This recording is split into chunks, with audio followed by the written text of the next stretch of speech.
नमस्कार मंडळी and welcome back to my channel friends. तर खूप दिवसानंतर मी रेसिपी बनवते आहे, रेसिपी तुमच्यासोबत शेअर करते आहे। आणि सगळ्यात पहिल्यांदा सॉरी ह्यासाठी, कारण बाजूला काम चालू आहे त्यामुळे थोडासा आवाज येईल। सो आज मी बनवणार आहे बिर्याणी, पण मी चिकन किंवा मटन खात नाहीये त्यामुळे मी बनवणार आहे अंड्याची बिर्याणी। पण ती कशा पद्धतीने बनवणार आहे, कारण थोडीशी वेगळी पद्धत आहे। झटपट मी बनवणार आहे, जास्त तामझाम करणार नाही आहे। सो घाईच्या वेळेमध्ये तुम्ही अशा पद्धतीची बिर्याणी करू शकता, खूप टेस्टी लागते। मला पर्सनली आणि आमच्या घरामध्ये सगळ्यांनाही आवडते। सो तीच रेसिपी आज मी तुमच्यासोबत शेअर करणार आहे। सो त्यासाठी मी काय काय घेतले ते तुम्हाला दाखवते। तर इकडे मी कांदा आणि टोमॅटो उभा चिरून घेतलाय, त्याचबरोबर घेतलेलं आहे दही। इथे घेतलंय मी चिकन बिर्याणी मिक्स सुहानाचं। त्यानंतर घेतलेले आहेत तांदूळ।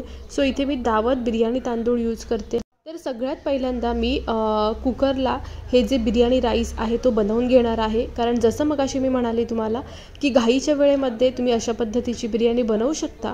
सो माझ्याकडे आता वेळ कमी आहे त्यामुळे मी कुकरमध्ये राईस बनवून घेते। सो मी इथे 1.5 कप तांदूळ घेतलेत बिर्याणी राईस, ते मी स्वच्छ धुवून घेतले आणि पाणी घालून त्याच्यामध्ये मी थोडंसं ऑइल घालणार आहे, म्हणजे बिर्याणीसाठी जसं आपल्याला सुट्टा भात हवा तसा होतो परफेक्ट। आणि वरून थोडंसं मी जिरं टाकणार आहे आणि 3 शिट्ट्यामध्ये आपला बिर्याणी राईस जो आहे तो रेडी होणार आहे।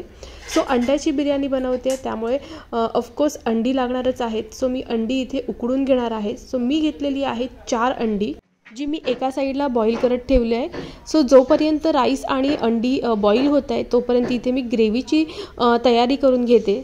तर सगळ्यात महत्त्वाचं ग्रेव्हीसाठी लागणार आहे दही। सो ही दहीवरच ग्रेव्ही बनवावी लागते। सो मी इथे घेतले आहे 4 ते 5 चमचे दही।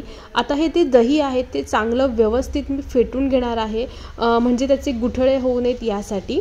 आणि दही चांगलं फेटून झालं की जो सुहाना मिक्स बिर्याणी मसाला मी घेतलेला तो ह्याच्यामध्ये मी ॲड करणार आहे। सो मी इथे कमी प्रमाणामध्ये बिर्याणी बनवते त्यामुळे ह्याच्यामधलं अर्धच पाकिट मी यूज करणार आहे। तर हे बघा, व्यवस्थित दही आणि मसाला मिक्स करून घेतला आहे मी। तर ग्रेव्हीसाठी मसाला रेडी झालेला आहे। आता मी एका साईडला कांदा जो आहे तो फ्राय करून घेणार आहे। आणि हा जो कांदा आहे तो मी एकदम डार्क गोल्डन ब्राऊन करणार आहे, जो आपल्याला बिर्याणीवरून घालायचा असतो त्याच्यासाठी। आणि बिर्याणी म्हटलं की हा गोल्डन कांदा हवाच, त्यानेच बिर्याणीला एक वेगळी टेस्ट मिळते। सो इथे मी दुसरा लॉट जो आहे कांद्याचा तो फ्राय करून घेते आहे। सो हा कांदा मी ग्रेव्हीसाठी यूज करणार आहे। थोडासा जास्त कांदा घेतला आहे, 2 मोठे कांदे मी घेतलेले आहेत, ते सुद्धा मी हलके गोल्डन ब्राऊन होईपर्यंत परतवून घेणार आहे। त्याआधी आपला जो राईस आहे तो मस्त रेडी झालेला आहे, पण बिर्याणीसाठी सुट्टा राईस जास्त चांगला लागतो, त्यामुळे हा राईस मी एका प्लेटमध्ये काढून घेणार आहे, म्हणजे तो थंड होईल आणि छान सुट्टा राईस तयार होईल। सो हा राईस जो आहे त्याच्यावर मी थोडंसं तेल घालणार आहे, म्हणजे तो जास्त सुट्टा होईल, चिकचिकीत होणार नाही। हे बघा, कांदा आहे तो छान गोल्डन ब्राऊन झालेला आहे। आता मी घातलेला आहे उभा चिरलेला टोमॅटो। टोमॅटो आपल्याला जास्त भाजून घ्यायचं नाही आहे। त्यानंतर ही बघा दहीची जी ग्रेव्ही आहे ती मी ह्याच्यामध्ये ॲड केली आणि तेल सुटेपर्यंत छान मी शिजवून घेतली आहे। जसं तेल सुटेल त्याच्यानंतर आपल्याला ही बॉईल केलेली अंडी घालायची आहेत आणि अंड्यांना मी वरून थोडासा कट दिला आहे सुरीने, म्हणजे मसाला जो आहे तो आतमध्ये जाईल। आता मी काय करणार आहे, जो राईस आहे तो ह्याच्यावरती मी घालणार आहे, म्हणजे थर लावून घेणार आहे। तर बिर्याणी राईससुद्धा आता थंड झालेला आहे, छान सुट्टा झालेला आहे। तर तुम्हाला हवं तर तुम्ही 2-3 थर लावू शकता, पण आत्ता माझ्याकडे बिर्याणीचं प्रमाण कमी असल्यामुळे मी एकच थर लावून घेणार आहे। सो ग्रेव्ही आहे खाली आणि वरती पूर्ण राईस मी घालून घेणार आहे आणि त्यानंतर वरती जो तळलेला कांदा आहे तो घालणार आहे।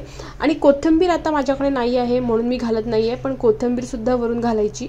आणि ज्या ग्रेव्हीला जो बिर्याणीचा मिक्स मसाला वापरला आहे त्याला पुदिनाचा जास्त स्मेल असल्यामुळे मी पुदिना यूज करत नाही आहे। वरून बघा तूपसुद्धा छान मेल्ट झालेला आहे। सो अशा पद्धतीने आपली अंड्याची बिर्याणी रेडी झालेली आहे। मस्त टेस्टी आणि कमी वेळामध्ये ही बिर्याणी होते। नक्की तुम्ही घरी ट्राय करून बघा। चला तर आता भेटूया माझ्या नेक्स्ट व्हिडिओसोबत, तोपर्यंत बाय बाय।